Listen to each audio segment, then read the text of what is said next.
একটি ছোট্ট মেয়ে প্রতিদিন অন্যের ফেলে দেওয়া খাবার কুড়িয়ে নিয়ে আসতো, কারণ তার অসুস্থ ও মানসিকভাবে দুর্বল মাকে খাওয়াতে হতো। এটা দেখে পাশে দাঁড়িয়ে থাকা এক বৃদ্ধ দম্পতির খুব মায়া হয়। তারা সঙ্গে সঙ্গে গরম গরম মাংসের পরোটা বানিয়ে তাকে দেয়। মেয়েটি কাঁপা গলায় বলল, চাচা, আমার কাছে কোনো টাকা নেই, আমি ফ্রিতে আপনার জিনিস নিতে পারবো না।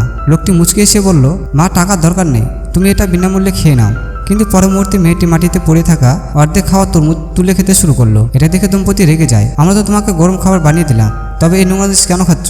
মেয়েটি কেঁদে বলে, আন্টি, আমার মা খুব অসুস্থ, তা ভালো খাবারটা আমি ওনাকে খাওয়াই, আর বাসি পচা খাবারগুলো আমি খাই। এই কথা শুনে বৃদ্ধ দম্পতি চোখে জল এসে যায়। তারা আবার আরেকটা মাংসের পরোটা বানালেন, কিন্তু মেয়েটি তা নিতে অস্বীকার করলো।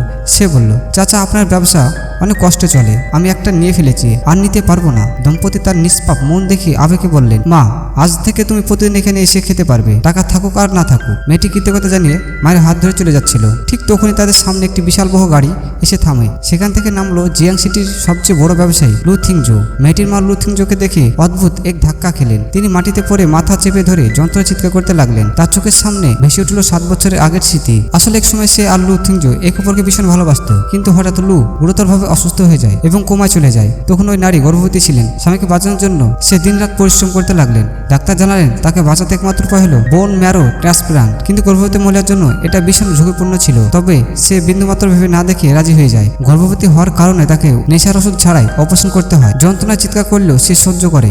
অবশেষে লু প্রাণ বাঁচল, কিন্তু সবাই ভেবেছিল মেয়েটি মারা গেছে। আসলে তিনি মৃত্যুর মুখ থেকে ফিরে এসেছিলেন। কিন্তু কেউ জানতো না যে 7 বছর ধরে লু প্রতিদিন স্ত্রীর স্মৃতিতে পূজা করত। কিন্তু নিয়তির খেলায় তারা আবার মুখোমুখি হয়। প্রশ্ন হচ্ছে, লু কি তার স্ত্রীকে চিনতে পারবে? জানতে হলে পার্টি এর জন্য কমেন্ট করুন।